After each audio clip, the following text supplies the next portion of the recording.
senhores, boa noite, como é que vocês estão? Como é que estão? Tranquilo? Estão bem? Alguém não tá bem? Tudo bem? E aí, Dani, como é que tá? 70%. 70%, não, tá. Disso pra mais. Tu perguntou e também ele quis fazer assim. Tá todo mundo bem. Tá todo mundo bem. Você abrir a brecha ali. Sim. Então, caras, semana passada a gente não teve reunião aberta, assim, né? Tivemos só os caras da igreja mesmo. A gente conversou um pouco, trocamos uma ideia. Foi bênção, a gente orou uns pelos outros. Às vezes a gente vai fazer isso. Na primeira reunião eu expliquei para vocês, né, qual é o propósito disso aqui. É edificação mútua, é a gente fortalecer uns aos outros, mas também eu estou buscando liderança para a igreja, né? Então essas reuniões são para isso, para que a gente encontre líderes para a igreja. Eu não posso ser o único. Uma coisa que é unânime no Novo Testamento, todas as igrejas elas eram lideradas por pastores, no plural. Não tem uma igreja que havia um pastor somente. Era sempre mais. Então a gente precisa, não tem como ser só um. Geralmente as igrejas, quando dá problema, é porque é só um que está pastoreando. O cara faz o que quer, enfim. Aqui não vai ser assim. Mas a gente também busca crescimento mútuo, fortalecimento. E a ideia é essa. É a gente buscar edificação. Quando eu falei sobre os dons, eu disse: o propósito dos dons é a edificação individual e do corpo todo, da igreja toda. Para toda a igreja crescer. A igreja toda é o corpo, então o corpo todo tem que crescer. Senão fica igual aqueles caras na academia que só treina braço e as canelas ficam assim, né? Aí não adianta. A coisa mais estranha que tem é, sabe? Aquele sorvetão assim. É. Não adianta, tem que ser o corpo inteiro, ou seja, todos. Por isso que Paulo vai dizer, quando ele está falando em 1 Coríntios 12, do corpo de Cristo, ele diz assim, que quando um membro sofre, o corpo inteiro padece. A ideia é justamente essa. Se tem um membro no corpo que não está crescendo, que está doente, não está sadio, é o corpo todo que está padecendo junto. Ou seja... Pastor, deixa eu tirar essa tora aqui. Claro, meu, pode tirar. Só não vai fazer que nem o Leonardo DiCaprio, ficar segurando nela ali na piscina. Tinha espaço, né? Tinha. E aí, a ideia do que Paulo está falando ali é que se um membro não está bem, o corpo inteiro não vai crescer o quanto deveria. O corpo inteiro vai padecer. Certo? Domingo agora nós tivemos o culto e desde semana passada, na verdade a gente fez aquela reunião semana passada já porque nós estávamos sofrendo muito ataque. Bastante. O pessoal que está mais perto e sabe, né? Os caras... Tanto que até agora a gente tá, né? As crianças enfermas, sabe? O tempo todo alguém, assim... Nós iniciou com a Rebeca, daí veio pra Mariana, daí agora a Sofia. Agora ela tá bem, mas no fim de semana... A nossa folga, segunda-feira, foi com elas no médico. Coisa boa a folga, assim, né? Coisa boa. Na Dr. Clean. O que tu fez na tua folga? Eu passei na Dr. Clean. Coisa boa. Então, porque, cara, eu expliquei, né? Eu acho que a razão principal para isso é que a melhor maneira de tu matar uma planta é quando ela tá pequenininha, né? Difícil depois tu derrubar uma árvore, né? É muito difícil. Enquanto é uma plantinha, é muito mais fácil. E a gente é uma plantinha ainda. A igreja, ela é recém uma plantinha, está recém iniciando esse crescimento. Agora é a hora que o diabo vai mais atacar, vai tentar destruir, vai tentar nos derrubar. Então a gente tem que cuidar. É a hora que a gente tem que ter uma... Não que a gente não vai cuidar depois, mas agora a gente tem que estar muito mais atenção, muito mais vigilância. O diabo vai tentar de tudo. Ele vai tentar na saúde, ele vai tentar no desânimo, ele vai tentar na fé, enfraquecer, colocar dúvida, ele vai tentar na identidade, ele vai tentar em tentações sexuais, pornografia, vai tentar em tudo que é... Vai tentar de todas as formas. E a gente tem que cuidar. Então, domingo eu falei sobre algumas coisas que nós não somos, né? A gente está terminando a série, agora o próximo sermão vai ser o último dessa série. E a gente está explicando o que nós somos, no que nós cremos. E eu falei o que nós não somos domingo passado. No que nós não cremos, por que nós não cremos. E algumas dessas coisas, eu falei 9, eu quero ver 7 com vocês, mas agora virando arma para nós. Não adianta a gente ler a Bíblia e achar que a Bíblia só fala para os outros, né? Bah, seria bom se o fulano tivesse aqui, ele tinha que ouvir isso.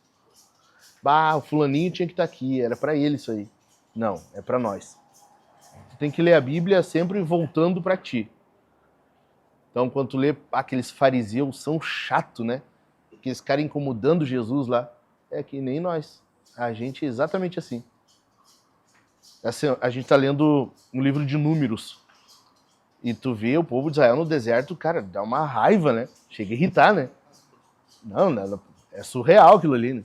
Daí nós tava lendo e a Su e as meninas, a Sofia, então, lendo aquilo ali, não acredito, ela dizia assim. Daí eu disse pra ela, é bem que nem nós. A gente é bem assim. A gente murmura, Deus tá sendo gracioso com a gente tá reclamando. A gente tá sempre vendo a metade vazia do copo. Então, a gente tem que ler e voltar para nós. Disso ali. É que a gente tem a tendência de olhar a história de Davi e Golias e a gente acha que nós somos Davi. Na verdade, não. Na verdade, a gente é os irmãos dele, os soldados que fugiram, os cagão. Né? Jesus é Davi. Não é nós. A gente tem a tendência de ler aquilo ali e achar, eu sou que nem Davi.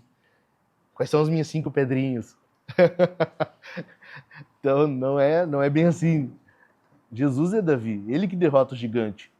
Tem um gigante que tenta de tudo contra nós, que nos desafia a fé, que afronta o nosso Deus, e a gente não consegue derrotar esse gigante.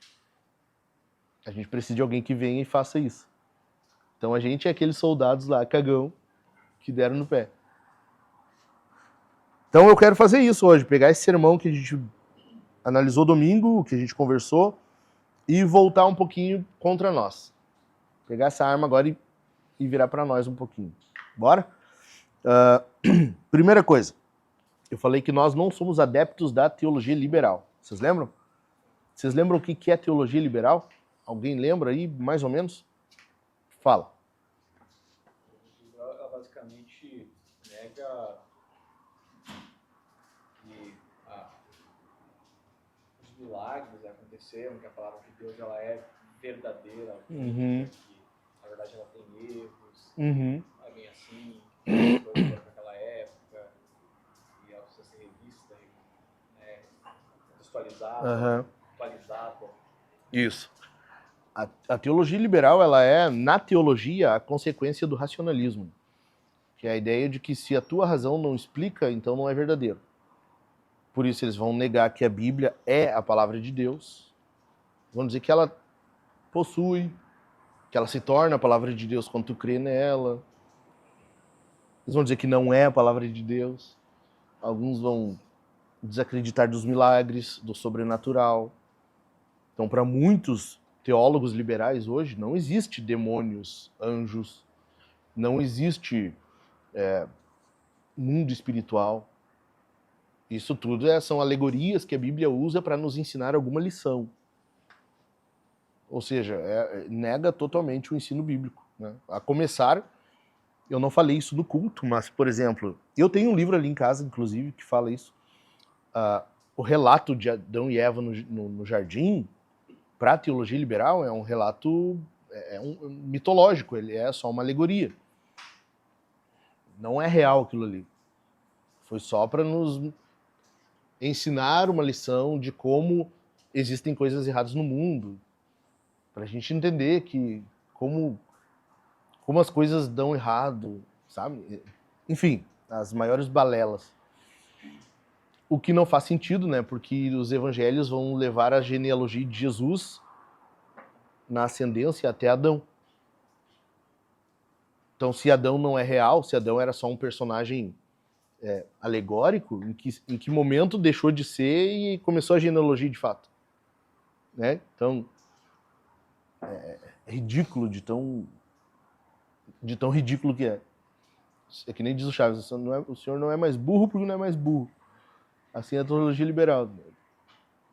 Então, mas o que é isso? Basicamente, é negar a autoridade das Escrituras. Eles pegam a palavra de Deus e desfazem ela. Assim como a serpente fez com Eva. Vocês lembram o que a serpente fez? Ah, não foi isso que o Senhor disse? Que vocês não podem comer do fruto de nenhuma árvore do jardim?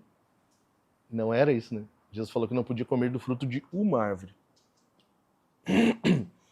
E aí ela diz, não, mas não é bem assim. Não é certo que vocês vão morrer. É que Deus sabe que no dia que vocês comerem, vocês se tornarão como Deus.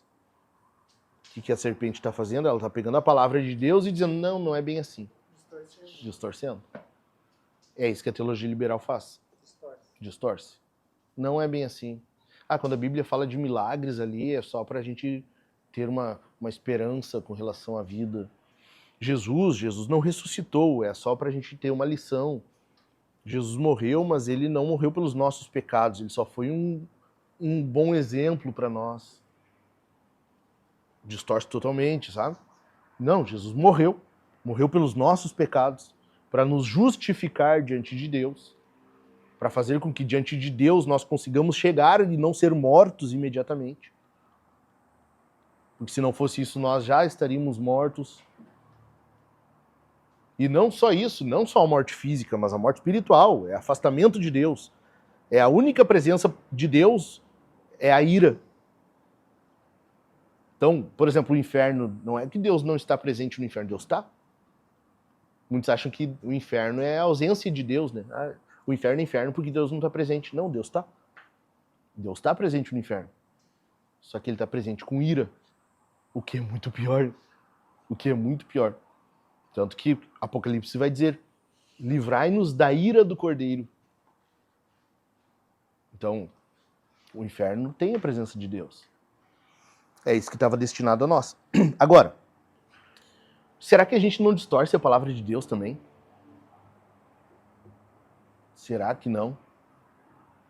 A pergunta que eu faço é, tu nunca desobedece a palavra de Deus? Porque se a gente, olha só, pega o raciocínio aqui, ó. Se Deus manda fazer isso aqui e a gente não faz, a gente está agindo em desobediência. Agir em desobediência é agir como os nossos pais no jardim, correto? Ou seja, é não levar até a última a confiança na palavra de Deus. É tão mais fácil a gente... Ah, mas é que eu achei... Ah, mas é que eu achei que não ia... Sabe? A gente fica com essa, né? Conforme a conveniência, né? Entende? Ah, mas por que tu fez tal coisa? Ah, mas é que a minha mulher me tirou do sério. Ah, minha mulher me tirou do sério. Não, mas e aí? O pecado teu é teu. Entende? A gente atribui os nossos pecados a outra coisa ou outra pessoa e segue a vida. Cara, nós estamos desfazendo a palavra de Deus, alterando ela. Primeiro, ao desobedecer, e segundo, ao querer alegar alguma coisa que a Bíblia não concorda, porque Jesus falou, já expliquei para vocês, Jesus falou, Mateus 15, 19, se eu não me engano, é o 18 ou 19, que é do coração que procedem os pecados. Ou seja, se eu peco, quando eu peco, eu estou só botando para fora aquilo que já está lá dentro. Logo, ninguém me faz pecar. Eu peco por opção. Eu falei aqui, né, faz acho que 2 sermões, não lembro agora, que nós somos pecadores por natureza e por escolha. Eu falei no sermão que nós somos reformados no nosso entendimento da salvação. Eu falei isso, nós somos pecadores por natureza, nós temos o pecado em nós. Davi diz, né, em pecado me concebeu a minha mãe. E nós somos pecadores por escolha. Os Salmos falam, Paulo fala aos Romanos, que não há ninguém que agrade a Deus. Todos se desviaram, todos fazem aquilo que querem. Tanto que em Romanos 1, quando Paulo está falando do homem que vai se desviando e se afastando de Deus gradativamente, ele diz, e Deus os entregou às suas paixões. É mais ou menos Deus fazer assim, cara, tu quer fazer isso? Quer mesmo? Quer? Então, vai, negão. Por isso que a gente vê tanta gente hoje mal, porque resistiu à graça o quanto pôde. Quantos, e pode acontecer com a gente. A gente ouve um sermão todo domingo, a gente vai no GC, a gente participa da vida de igreja, a gente está ouvindo a palavra de Deus. Quem garante que daqui a um tempinho não é nós que vamos estar... Por isso que a Bíblia fala, quem julga estar de pé, cuide que não caia. Qualquer um de nós pode acontecer isso. Então, quer ver outra forma de tu não... de tu distorcer e agir como um liberal? Quando tu não ensina a Bíblia em casa. Quando tu não ensina a Bíblia em casa. Todos que estão aqui, eu já falei para vocês são pastores em casa. Tu pode ser um bom ou um mau pastor. Mas tu não tem opção de não ser pastor. Qual é a ideia da igreja aqui? Eu sou o pastor, a minha função é alimentar o rebanho, é ensinar vocês, preparar vocês para vocês irem para suas casas e pastorear. Entende?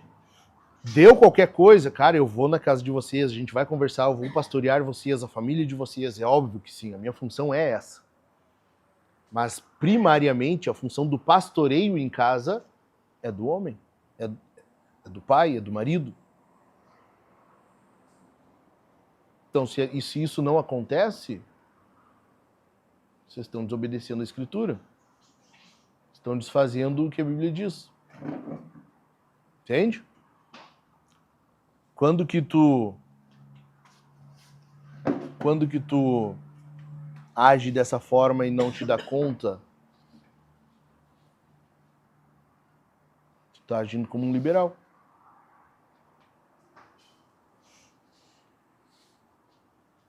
Ou quando tu acha que tu age pela razão. Eu acho engraçado, isso tem muito cara que fala isso. Eu já aconselhei vários caras durante o aconselhamento, conversando com os caras, enfim. Os caras dizem assim, não, mas tu vê, eu sou um cara... Eu não sou muito emocional, eu sou mais racional. Tu fala isso até o Grêmio perder pro Inter. Tá xingando até o pai, até a mãe do juiz. Tá xingando o Renato Gaúcho e toda a família dele. Ou o Chico, todo fim de semana xinga o Inter. Perdeu pro glorioso São Luís. Eu sou muito racional. Não, cara. Tu só é racional naquilo que tu quer, naquilo que convém. Quando aperta o coraçãozinho mesmo, tu é bem emotivo. Entende? Daí é razão. Aí tu é racional. Não, tu só tá agindo de acordo com o que tu acha mais conveniente. Quer ver uma coisa? Se a gente não pode ser liberal, então, desfazer a autoridade da Escritura, quer dizer que a gente tem que amar a Escritura. É ou não é? Cara, vamos na coisa mais básica que tem. Vocês leram a Bíblia hoje? Responde para si. Vocês leram a Bíblia hoje? Se tu acredita que isso aqui é a palavra de Deus, se tu acredita que isso aqui é Deus falando com a gente, como que tu passa um dia sem ler esse livro? Tu acredita no sola Escritura? Sim. Tu acredita que Deus fala por meio da Bíblia? Sim. Tu leu ela hoje? Não. E aí?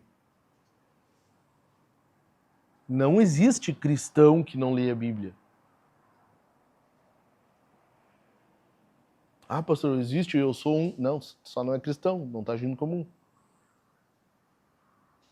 Tu tem que ler a Bíblia. Se tu crê que Deus fala, se tu crê que a palavra de Deus é revelada aqui, tu tem que ler a Bíblia, tu tem que amar a Escritura. Tu tem que ter Bíblia em casa, tu tem que ter Bíblia para dar para as pessoas. Mostrei no grupo ali hoje, né? Chegou minha Bíblia, eu tô todo faceiro, domingo eu vou usar ela já. A Bíblia que eu mandei fazer. Cara, eu amo a Escritura. Eu quero ter muitas mais. Uma de cada versão. Mais até. Eu quero para quando chegar gente ali em casa, eu dar a Bíblia. Eu quero ter Bíblia para botar dentro do banheiro. O cara vai dar uma cagada, se tu quiser, eu tinha que ler um versículo, tá do lado ali. Até é bom passar um lenço umedecido por garantia, mas tá ali. Porque eu amo a Escritura. É impossível que eu não vá ter Bíblia em casa ao alcance da minha mão. Estão entendendo? Então, se a gente não pode ser dominado ou ser conquistado pelo liberalismo, a gente tem que amar a Escritura. O contrário é esse. É liberalismo numa ponta, ou tu não crê que isso aqui é a palavra de Deus, e aí é só um livro. Aí é um livro que tu vai ler se quiser, porque ele não vai ter influência nenhuma a mais. Isso aqui não alimenta. Ou tu crê, de fato, que é a palavra de Deus, e daí tu vai conviver com isso aqui, e cada dia não lido é um dia que tu perdeu da tua vida. Entendido? Segundo lugar, eu falei que a gente não é fundamentalista, né? Ou isolacionista. Aqui entra... Cara, e eu falava com a minha esposa isso aqui. O que é fundamentalista para nós, né? Cara, o fundamentalista, eu falei, é aquela pessoa que ela se volta para a igreja, ela entende de teologia, ela ama a igreja, ela ama a membresia, ama a comunhão, mas ela fica só entre essas paredes, ela não sai. Eu vivi isso. Teve um período da minha vida que eu lia teologia, que eu estudava, e eu não passava daquilo ali, eu não vivia aquilo, eu não, sabe, não se tornava realidade na minha vida. Eu falava para minha esposa semana passada, na época, eu me achava o cara mais pica da igreja, porque eu era o que mais lia. Sabe aquele orgulhozinho assim, eu sou... Quando eu saí de onde eu tava, daquela bolha, que eu fui ver como é que os caras leem, como é que os caras... Eu não sei nada. Eu não sei nada. Aí que eu fui, sabe aquele choque de realidade? Porque eu era um fundamentalista, eu me isolei do restante, vivia aquele meu mundinho ali. Daí ali onde eu tava, eu lia mais que todo mundo, eu entendia mais, os caras vinham, perguntavam pra mim. 30 anos foi assim. Claro, não, mas desde que eu casei nos meus 18 até os 30, 12 anos nessa vida aí. Eu dava aula na escola bíblica dominical, eu dava aula no seminário teológico, eu era o diretor de ensino na igreja, no campo eclesiástico todo. Eu saí de lá onde eu ia, é escadinha, né? Tá ligado? Começa auxiliar, é diácono, daí é presbítero, daí evangelista e daí pastor. O ano que eu saí é o ano que eu seria apresentado evangelista. E eu saí achando que eu era o cara lá. Aí quando eu fui me dar conta, os adolescentes liam mais que eu. Entendeu? Por quê? Porque eu tava me isolando do restante, eu era um fundamentalista ali. Mas será que isso não acontece com a gente também hoje em dia? Ontem a gente falava disso, né? No grupo lá na mentoria. Cara, os caras são enlouquecidos com o que a gente vive aqui. Os caras de fora, eles são enlouquecidos. Cara, como é que vocês colocam isso na igreja, que todo mundo faz culto todo dia, vocês leem livros juntos, como é que é isso? As mulheres estão lendo teologia sistemática. Como? Porque, como é que vocês fazem isso? E a gente explica tudo, mas eu falei para os caras ontem, o que tu tem que saber, o principal que tu tem que saber é que a gente só faz o básico. A gente não faz nada mais, não é nada excepcional. Não é nada mais que obrigação. É só o básico. Só faz o que tem que fazer. Tu é crente? É. Então tu tem que ler a Bíblia todo dia, fazer o culto na tua casa, ensinar a tua família, orar, ler um bom livro e deu. Essa é a obrigação. Tu só não tá fazendo nada mais do que teu dever. Outra coisa, como é que tu é fundamentalista na tua casa? A igreja pode invadir tua casa? Se os irmãos forem na tua casa e eles perceberem algo em ti, eles podem falar? Pode chegar lá, meu irmão, por que tu tá agindo assim com a tua esposa? Que jeito é esse de falar com ela? Ô, meu irmão, olha o que está acontecendo. Olha como é que tua esposa fala contigo. É sempre assim. É sempre assim. Ou não pode falar. Porque a gente está vendo cotidianamente. Todo dia. Toda semana. A pessoa vem. Quando tem o primeiro confronto. Ah, não é confortável. Vou sair. Ah, não é... E o confronto é o quê? Meu, presta conta do culto aí. Só isso, só. Só presta contas aí, por favor. Não, não é confortável. Não dá. Não. Entende? Cara, a época que a gente vive, a enzice tá tomando conta. A síndrome de Enzo. Né? Os caras tu não pode falar mais nada. Não é confortável. Não, tá se metendo na tua vida. Cara, se eu for na tua casa, eu vou me meter. O Kennedy sabe, eu já me meti várias vezes com ele. O Dani também. Cara, eu vou me meter. Eu sou teu pastor aqui, eu sou teu pastor na tua casa, eu sou teu pastor na frente dos teus filhos. Eu vou me meter assim como eu quero que vocês se metam na minha se ver eu fazendo algo errado. Eu achei fenomenal semana passada, na reunião das mulheres. Eu exagerei um pouco no pudim ali. E o Rafa veio pra mim. Meu, e aí? Já tá quase amputando os pés da diabetes aí.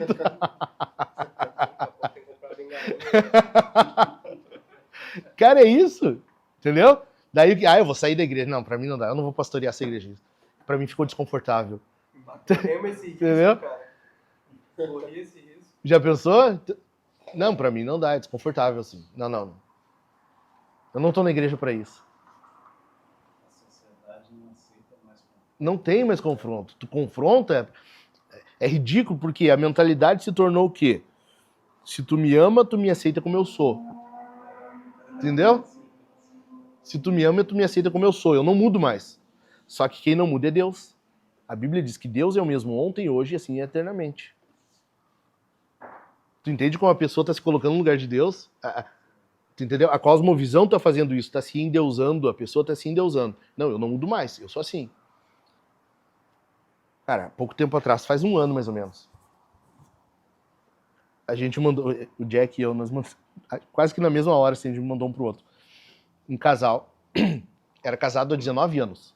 19 anos. Eu sou casado há 21. Casado há 19 anos. Quando fechou 19 anos, eles foram diagnosticados, um com autismo e o outro com TDAH. Desde então eles não se acertaram mais. Não porque eu sou, agora eu tenho diagnóstico, eu sou assim.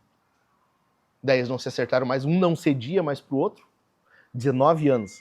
Não cedia mais pro outro. Não, então não tá dando certo, vamos separar. Tu entendeu? A pessoa não muda mais. Aí quando tem uma chancela, sabe?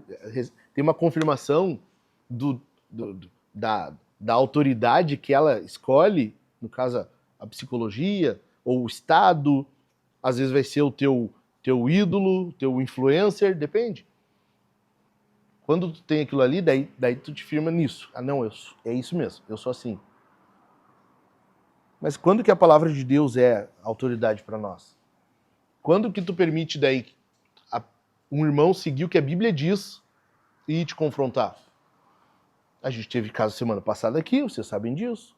A Bíblia manda, Mateus 18, tem algo contra o teu irmão, vai ter com ele. Não aconteceu. Teve irmãos que tinham um problema com outro há mais de ano. Não cumpriu Mateus 18, preferiu sair do que conversar tete a tete, olhar no olho e dizer, meu irmão, tu tá fazendo tal coisa, isso aqui não me agrada.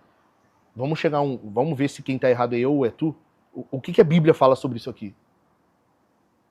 É melhor não ter esse... Mas nesse caso, o pastor interve, né? Junto ou não? Sim. E eu me propus, eu disse, eu vou junto. Entendeu? Sim. Eu vou junto. Saíram, não quiseram. Mas, cara, vocês só estão desobedecendo a Bíblia. Tu entende como quando tu faz isso, ó, olha só, fundamentalismo, tu te isolou naquilo ali. A partir desse momento, a Bíblia ela passa a ser secundária, já é o liberalismo. A Bíblia não tem a mesma autoridade. Vocês estão percebendo? Logo, eu sou a autoridade. Semana passada, aconteceu na minha casa isso, cara. Eu tava conversando com a minha esposa, eu falei uma coisa, ela não entendeu, ela me questionou, ela fez como Mateus 18 manda. Ela veio em mim, você tá fazendo isso aqui por tal coisa? Eu disse não. Passou um tempinho, ela me questionou de novo, eu disse não. Tu não tá acreditando? Ela disse não. Bom, tu tá errado, eu falei. Tu tá errado. Porque se tu tem outra evidência, aí a gente conversa, aí eu vou parar para pensar e eu tô te dando meu testemunho. Enquanto tu não tem outra evidência, tu fica com o meu testemunho. É o que a Bíblia fala. A Bíblia diz, para tu levantar a acusação, tu tem que ter uma ou duas testemunhas. Ou, no nosso caso hoje, evidência, né? Se não tem, tu fica com o testemunho da pessoa. Quando isso não acontecia, quem eram os primeiros a apedrejar uma pessoa? Vocês sabem? Oi? Os acusadores, a testemunha. Eu acusei o Dilmar de alguma coisa. Aí eu vou testemunhar contra ele. Eu chamo o Dani também viu o Dilmar fazendo isso. Que a gente está alegando que fez. Não, eu tenho testemunha, tá aqui. Ah, então nós seremos os primeiros a apedrejar. Entendeu? Por quê? Porque se estivesse errado, ou se fosse uma falsa testemunha, que era uma quebra do 9º mandamento, o pecado cairia sobre nós. Nós seríamos acusados diante de Deus de homicídio. E porque eu matei, entendeu? Aí não é um juízo de Deus contra a pessoa, aí é assassinato. E quando a pessoa Por isso... faz para um, para o outro, faz para o outro, e automaticamente o pastor diz para deixar que Deus é justo. Aí o pastor tem que ser o primeiro a ser confrontado. Entendeu? Cara, a Bíblia tem resposta para nós. A gente tem a opção de obedecer ou não. Simples. A Bíblia tem resposta. Para tudo. É que às vezes a gente não quer procurar. Às vezes a gente não quer... é tão mais fácil, né? 3 passos para a felicidade. Do que... Então hoje a gente tá na época do... desative... não é desative. É ative a alegria. Instale esse drive aí. Né? A gente tá nessa época. Tudo muito fácil. Eu falei um tempo atrás, numa live que eu fiz, a gente tá vivendo a época do drive-thru. É muito fácil tu pegar tudo pronto. Entendeu? E hoje mais ainda, porque tu tem um celular, tu pega o teu telefone, tu chama no aplicativo ali, eles vêm e trazem na tua casa. Só que tu quer isso pra tudo daí. Entendeu? Como no caso que eu falei aqui desses irmãos que não quiseram e saíram da igreja. Eu disse, cara, olha só, vocês estão com esse problema há 2 anos, quase 2 anos. Quase 2 anos. Vocês acham que numa noite nós vamos resolver isso aqui? Sem nem obedecer o que a Bíblia manda, que é Mateus 18, aí conversar com a pessoa de quem vocês estão reclamando? Tu acha que é assim? Facilzinho, só... Entende? Não... E aí entra o que eu falei, né? Prestar contas. Os caras não querem confronto, não querem esse discipulado de perto, não quer. É ruim, né? As pessoas se metendo na vida, aí é ruim. Entende? 3º lugar. Nós não somos assistencialistas. E aqui eu expliquei que nós não somos... A nossa bandeira não é assistencialismo. A gente não é uma igreja que vai viver para fazer assistencialismo. Nós teremos boas obras, nós cuidaremos de quem precisar, mas a nossa bandeira não é essa. A gente não é LBV. A gente não é. Quer uma entidade, quer alguém, uma organização que faz só isso, eles vão te ligar daqui uns dias. Eles sempre ligam, né? Uma vez, então... Esquece. Aí vira um inferno. Aí é karma. Vivendo a boa vontade. Aham. Eles vão te ligar, pode ficar tranquilo. Aceita descontar 10, Aham. Cara, a gente não vai ter essa bandeira. O que não quer dizer que nós não faremos obras de caridade, de cuidado. Mas a pergunta é... E a generosidade? A gente está agindo com generosidade? Tá, a gente não vai ter a bandeira, né, do assistencialismo. Porque cá para nós, o Brasil ele vive pro assistencialismo, né? O governo faz isso para a pessoa ficar na mão dele. E cá para nós, o povo também se deixa, né? Ele quer ser... É melhor tu ter se fosse 1.000 pila, né? Tu ter um Bolsa Família ali de R$400, do que tu ter que ir aqui, ó, para ganhar 2.500, 3. É melhor, né? Não precisa fazer nada. Tu quer ver agora com os estudantes ganhando lá aquele... Eu quero ver o João ganhando auxílio do governo por estudar, bolsa por... O Vitor, Vitor, né? O Vitor, já pensou? Recebendo para estudar. Cara, no meu tempo podia estar chovendo canivete, eu tinha que ir pra aula. Nem carona meu pai me dava. Mãe, eu tô mal. E eu ia, tinha que ir. Mãe, o olho caído assim, mãe, posso ir no médico? Não, vai pra aula. No mundo já tem a assistência do mal, né? Tu cria um grupo que é para cuidar daquele determinado, só que aquele grupo ele recebe dinheiro, logo ele nunca quer... Não vai acabar, não vai acabar. O que acontece? Principalmente no Brasil, que essa mentalidade ela tomou conta, entendeu? Então é bom pro governo e é bom pro cidadão que quer viver assim. Por isso que no Brasil tu vai ver que não tem esse empenho e, pelo contrário, tem uma mentalidade anti-empreendedorismo. Entendeu? O patrão é o cara que explora. Tu viu? Trocou de carro de novo. Mas que bom, cara. Que bom, quer dizer que a empresa vai estar prosperando, tu vai ter emprego por mais tempo. Que bom. Que ele trocasse de carro todo ano. Coisa boa, que seja assim. Mas não. Nós temos esse vírus da inveja, da cobiça. E aí é ruim ver o teu patrão prosperar. O que tu faz? Tu começa a depender do assistencialismo. Mas se a gente não vai viver por isso, quer dizer que a gente vai fechar o bolso e nunca vai contribuir, não vai fazer nada? E a generosidade, onde é que fica? Porque isso é mandamento bíblico. Deus ama quem dá com alegria. E aí? Quantas pessoas tu ajudou essa semana? Vamos aumentar um pouquinho? Quantas pessoas tu ajudou esse mês? Vamos aumentar um pouco então. Vamos um pouquinho mais de mês. Desde o início do ano para cá. Quantas pessoas tu ajudou? Com quem tu foi generoso desde o dia 1 de janeiro para cá? Ou vamos além.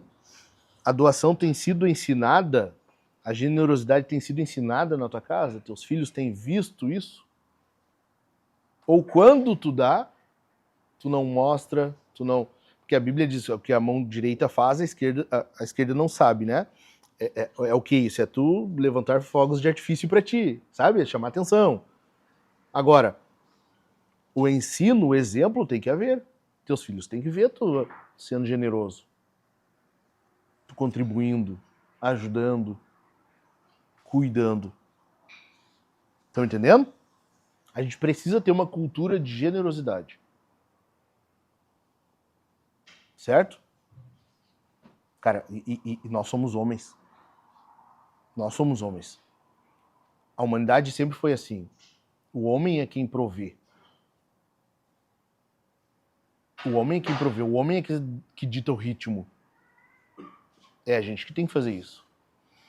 E tá se levantando, e eu digo na igreja, tá se levantando uma galerinha que tá combatendo a masculinidade. Hoje ainda saiu de novo um pessoal dizendo que... Vocês conhecem Paul Washer? Já ouviram pregações dele? Não? Tá perdendo. Tá em pecado e não sabe. Paul Washer, cara, é um dos caras que foi precursor do calvinismo no Brasil. A pregação chocante. O que acontece? É uma pregação que o cara ele é enfático, ele é firme no falar. O que eles estão dizendo? Que ele é tóxico, que a pregação dele ela faz mal. Entende? Vocês estão entendendo? Cara, o que é isso? É o poder do furico. É o poder do furico. Os caras têm coceira no furico e aí eles começam a ver problema em tudo. É a coceira, entendeu? Sente uma coceirinha lá e começa a criticar. Entendeu? É isso? Não, a pregação dele faz mal. Eu tô dizendo, a época que a gente tá vivendo, cara, não dá. Você tem que falar o óbvio. Tem que só dizer, cara, vira homem. Só isso. É óbvio, tem que falar o óbvio hoje. Agora na UPA tem uma ala LGBT. Ali me falou. Falei domingo no culto. Até tive que... Já não são, exato, não é minoria. É o poder do furico, cara. Eles vão tomar conta. Eles não vão ganhar pela qualidade, eles vão ganhar pela quantidade. Então, Quando eu vi aquilo ali, eu fiquei... enfim.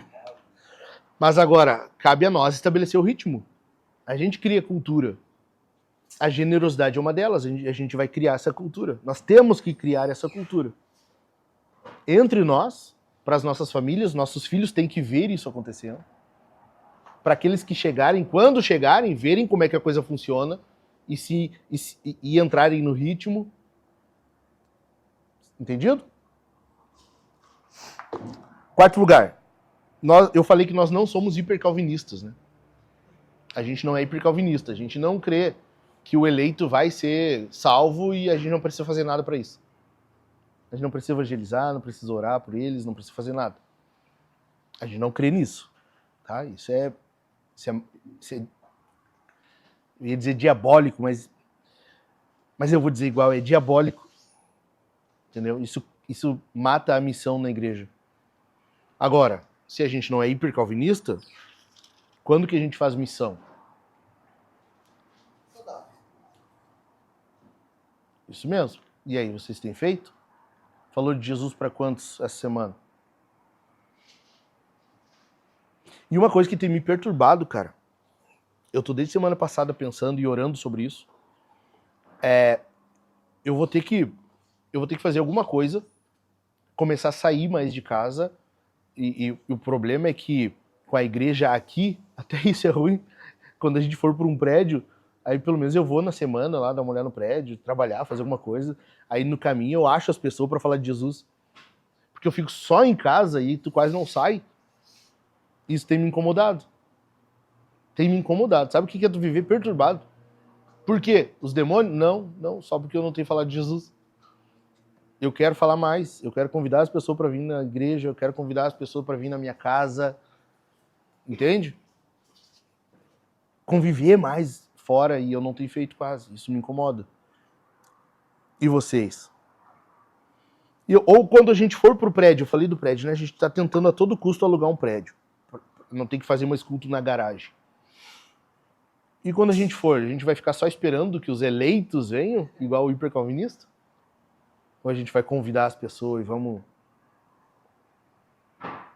Ou, se não, a gente está lendo Plantando Igrejas Missionais e qualquer outro livro sobre missão em vão.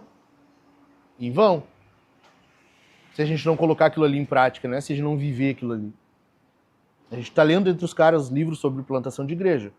E todos dizem, tu tem que conviver com as pessoas. Te relacionar com as pessoas. E aí? Estamos fazendo isso? Quinto lugar. Estou indo para o final já. Eu falei que nós não somos igualitaristas. Lembra? O que é igualitarismo? É quem acha que homem e mulher é igual em todos os sentidos. Nós não somos. Nós somos complementaristas. Homem e mulher têm o mesmo valor diante de Deus, o mesmo valor existencial. A vida de um homem e a vida de uma mulher vale exatamente a mesma coisa. É a vida humana. Ambos são a imagem de Deus. Ok?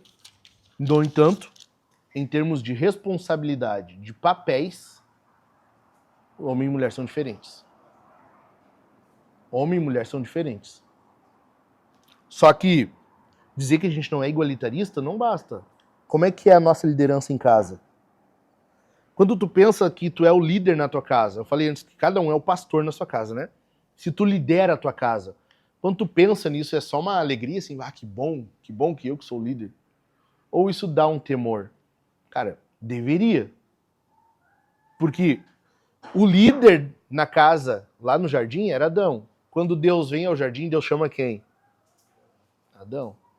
Quer dizer que quando nós formos prestar contas disso, do nosso casamento, da nossa casa, da nossa família, é nós que vamos ter que responder por isso. É bom liderar? Concordo que seja. Eu me encorajo, eu gosto de liderar minha casa, eu gosto de ver minha esposa aprendendo comigo, minhas filhas. Eu gosto disso. Eu não vou dizer também que é só me dá temor, só isso. Não, eu gosto. Eu gosto de ensinar na minha casa. Mas também tem que ter temor. Saber que eu vou responder por aquilo ali. Se eu fizer errado, é eu que vou arcar. Estão entendendo? Outra coisa. Nós devemos liderar servindo. Quem é o exemplo de liderança para nós? Como é que Jesus liderou? Servindo. Ele deu a vida dele. Por isso que Paulo fala em Efésios 5:25. Maridos, amem as vossas esposas como Cristo amou a igreja, assim mesmo se entregou por ela. Deu. Esse é o padrão. Se entrega pela tua mulher. A tua liderança é se entregando, servindo.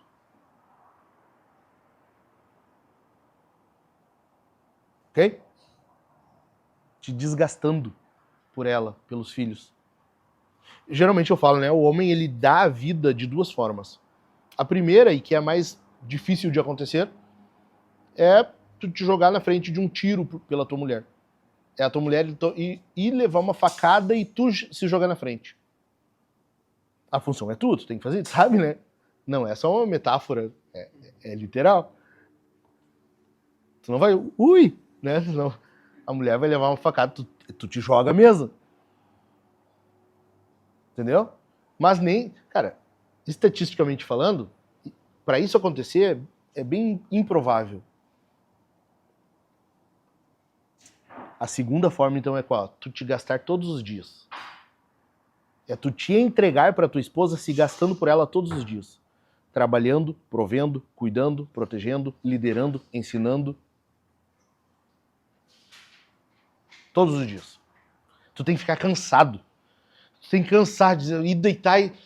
Meu favor, cansei hoje. Do quê? De ensinar em casa. De liderar a minha casa. De trabalhar, cheguei cansado. Para minha esposa e meus filhos ter o que comer, o que vestir, o que calçar, ter uma boa casa, ter um bom edredom no inverno para se cobrir, termos um bom carro para sair na rua. É tu te cansar, literalmente. Tipo o Thiago, assim, cansado.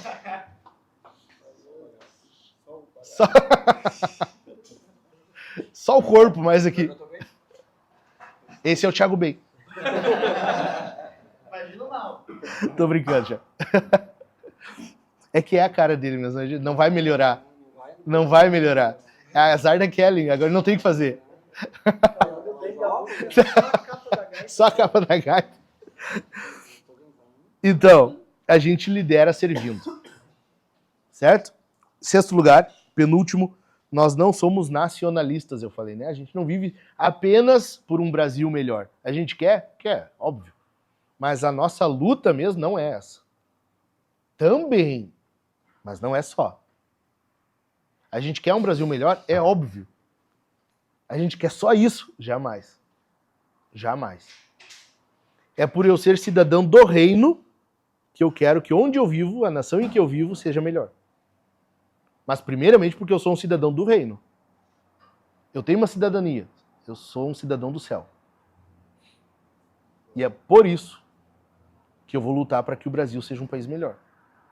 Próximo do céu. Exatamente. Exatamente. Cara, e é por isso que eu amo. Eu não sou pós-milenista, tá? Se vocês não sabem o que é, depois, na hora da carne ali, eu explico o que é. Tem o pré-milenista, o amilenista e o pós-milenista. Depois a gente conversa sobre isso. Eu não sou pós-milenista, mas eu amo a visão do pós-milenismo. que é o quê? Jesus vem depois de um período de paz que a igreja vai viver para alcançar. Eu amo isso, porque é uma visão otimista. A igreja vai triunfar, a igreja vai prevalecer, a igreja vai alcançar o mundo todo. Eu acho lindo isso. Não é a minha perspectiva escatológica, mas eu amo isso. Eu acho lindo essa visão otimista da igreja. Entendeu? E eles fazem isso, eles lutam por um país melhor. Mantendo a cidadania do céu. Sabe? É por ser um cidadão do céu, por ser cristão, que aí eles vão criar escolas, vão lutar para que a educação seja primordial, seja excelente. Os homens serão cidadãos honrados. A igreja será um refúgio para os não alcançados. A gente tem que ter essa perspectiva. Mesmo crendo que vem uma grande tribulação por aí. Mesmo crendo que o anticristo está quase aí. Tá quase. Eu não sei, eu acho que não é o genro do Trump, tá? Mas eu acho que não, tá? Mas tudo bem. É que tem as teorias, né? A internet, eu pago a internet por causa das teorias. E por causa dos comentários nas postagens também. É a melhor coisa. Tu tem internet, tu tem que ter pra isso. Pra ver as teorias e pra ver os comentários. É isso. Vocês viram essa semana? Eu mandei pra ti, eu acho, né? O vídeo do preso e o policial que prendeu ele, os dois cantando, Chitãozinho chorando. Chitãozinho Chilindró. Vocês viram? Canta igual um condenado. A dupla prende só. Eu pago internet pra isso, entendeu? Cara, a gente tem que lutar por um país melhor, querendo que o reino invada isso aqui. Querendo que o reino dos céus invada isso aqui. Entendeu? A pergunta que eu faço pra ti é: quando foi a última vez, então, que tu fez algo, conversou ou fez algo pelo teu vizinho? Pra ele ver que tu é um... Opa, esse cara é diferente. Quando foi? Que o teu vizinho te viu fazendo algo, percebeu que tu não é um dos outros que só quer se aproveitar da política, do governo, ou disso, ou daquilo. Também não é só um bolsonarista. Quando foi? Quando foi que a gente percebeu ou entendeu que a nossa missão aqui é alcançar... Eu não concordo com aquela frase, pregue, se necessário use palavras. Não é isso. Mas vocês vão entender o que eu quero falar. É o testemunho ser equivalente ao que a gente fala. Estão entendendo? A nossa mensagem é uma mensagem de salvação. Nós temos que falar. É o evangelho, uma boa notícia. Notícia se fala. Então não vão atrás dessa história de pregue, se necessário use palavras. Fumaram maconha e disseram isso. Certo. Não vai atrás disso. Mas o teu testemunho tem que ser equivalente ao que tu fala. Entendeu? Aquilo que tu fala tem que ser confirmado, comprovado pela forma como tu vive. Para que a pessoa olhe para ti e queira tu por perto. Para se tu for se mudar, o teu vizinho dizer, cara, mas eu não queria que tu se mudasse. O cara tinha que ficar aí. Tu tinha que ficar aí. Ou quando nós formos para um prédio, que Deus seja logo, quando nós formos para um prédio, os nossos vizinhos saberem que a gente cresce, temos que ir para um outro prédio maior e os vizinhos dizem, cara, a gente queria que essa igreja ficasse aí. Os caras cuidam da vizinhança, eles mantêm a calçada limpa, eles ajudam os vizinhos a cuidar do seu... Entende? A igreja ser bem vista e as pessoas querer que a gente fique ali. As pessoas lamentarem se a gente sair dali. Estão entendendo? A gente não é nacionalista. Mas a gente tem um padrão a seguir. Princípios a lutar. Pelos quais lutar. E por último, eu falei, né, que nós não somos envergonhados. Paulo diz, né, porque não me envergonho do evangelho. O evangelho é o poder de Deus para a salvação de todo aquele que crê. Se Paulo não se envergonha do evangelho, nós não vamos nos envergonhar, porque a Bíblia lida com imitação, né? Paulo diz, sede meus imitadores como eu sou de Cristo.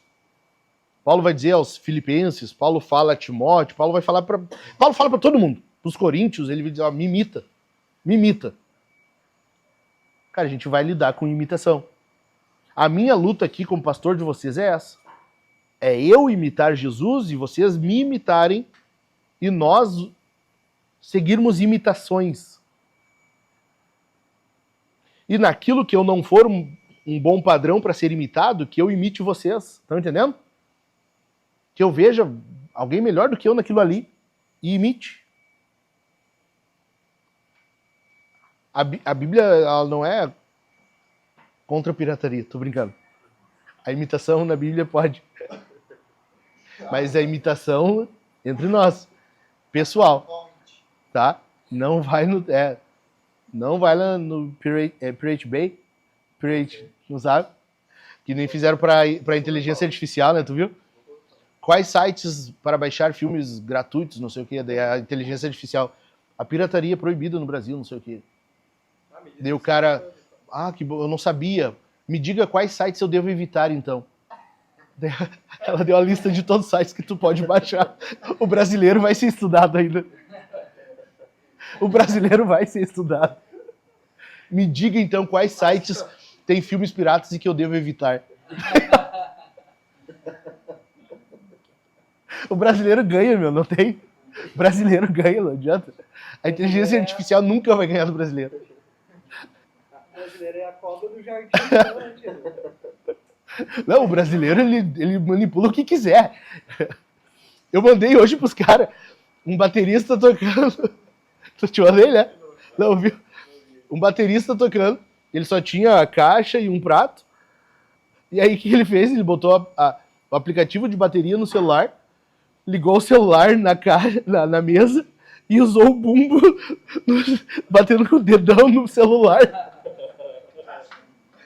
O brasileiro, ele vai... Cara, o brasileiro, ele se vira. Ele faz o que quiser. Por que a gente não faz isso com o evangelho? Por que a gente não luta assim pelo evangelho? Esse empenho, essa sem vergonhice. Ser sem vergonha com relação ao evangelho. Falar do evangelho. Falar de Jesus. A nossa luta aqui, a minha e tem que ser de vocês também, tem que ser por homens que imitem Jesus. Tem que ser. Homens que imitem Jesus.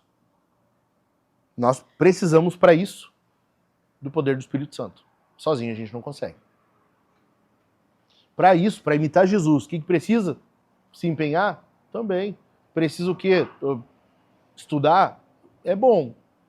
Mas mais do que isso, o que é essencial? O Espírito Santo. Poder do Espírito Santo. Eu falei para vocês no início, a gente tem sido atacado. Cara, a gente não vence um dragão. Pedro diz que o diabo é igual a um leão ao nosso redor. A gente não vence isso. Não é à toa que Apocalipse, a Bíblia fala do diabo como um dragão. É pra gente ter medo dele? Não. Não. Mas tu respeita um dragão. Tu sabe que tu não te mete sozinho. Tu precisa de uma força maior. E a gente tem isso à nossa disposição. Entendeu? É incrível os caras que ficam... Eu fico apavorado com os caras que falam em diabo, o cara começa a ficar com medo. Sabe? Fica... se acadela. Cara, a gente tem à nossa disposição o recurso. O Espírito Santo, ele tá na igreja para nós. Ele tá à nossa disposição. A gente só tem que buscar ser cheios do Espírito Santo. Paulo diz, não vos embriagueis com vinho em que há devassidão ou em que há contenda, mas encham-se do Espírito Santo ou deixem-se encher do Espírito Santo. Lucas fala que Jesus vivia, enquanto Jesus estava executando o ministério dele na terra, Jesus fazia isso cheio do Espírito Santo. Não tem, na vida cristã, não tem outro caminho, não tem outra solução, não tem alternativa. Tu quer ser um homem de Deus, quer ser um homem honrado, quer ser um homem que cuida da tua casa, ama a tua esposa como Cristo amou a igreja, se doa por ela, se gasta por ela, quer liderar os teus filhos, criar uma geração piedosa, como fala Malaquias 2,15. Tu quer fazer tudo isso? Tu precisa do Espírito Santo. Amém? Vamos orar?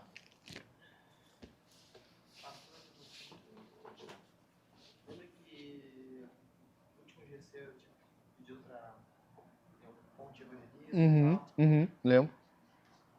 Tô maluco de um grupo com 9 colegas meus bem antigos. Eu tô dando no assunto um pouquinho às vezes. É isso aí. É isso aí. Não precisa ser de uma vez. Tampouco tu vai tentar convencer, óbvio, mas o convencimento mesmo ocorre pelo Espírito. A tua função é dar a notícia, entendeu? Caras, a gente precisa de poder do alto. A gente não tá brincando de igreja, a gente não tá brincando de ser homem de Deus, a gente não tá brincando aqui. É sério. Tem alguém que nos odeia. Eu falei domingo, né? Tu tem que ir dormir sabendo que tem alguém que te odeia e quer destruir teu casamento. Tu tem que ir dormir sabendo que tem alguém que me odeia, quer me destruir, quer destruir minha casa, minha família. Tem alguém que me odeia. Tem alguém que me odeia. Tem alguém que odeia minha esposa, essa que tá aqui do meu lado. Quando foi que tu pôs a mão na cabeça dela e orou antes de dormir? Cara, teve vezes que de eu acordar do nada, assim, eu fui mijar, voltei, eu vou dormir, mas antes eu vou orar pela minha esposa. Botei a mão na cabeça dela, ela, sabe, ela fica, sei lá, começou a sonhar, disseram que alguém tava atacando ela, não sei, mas azar, eu vou orar igual. Entende? A gente precisa do Espírito Santo, a gente precisa de poder. Poder. Amém? Pai, obrigado por estes caras que estão aqui, obrigado por cada um deles. Por favor, Senhor, nós precisamos de poder do alto.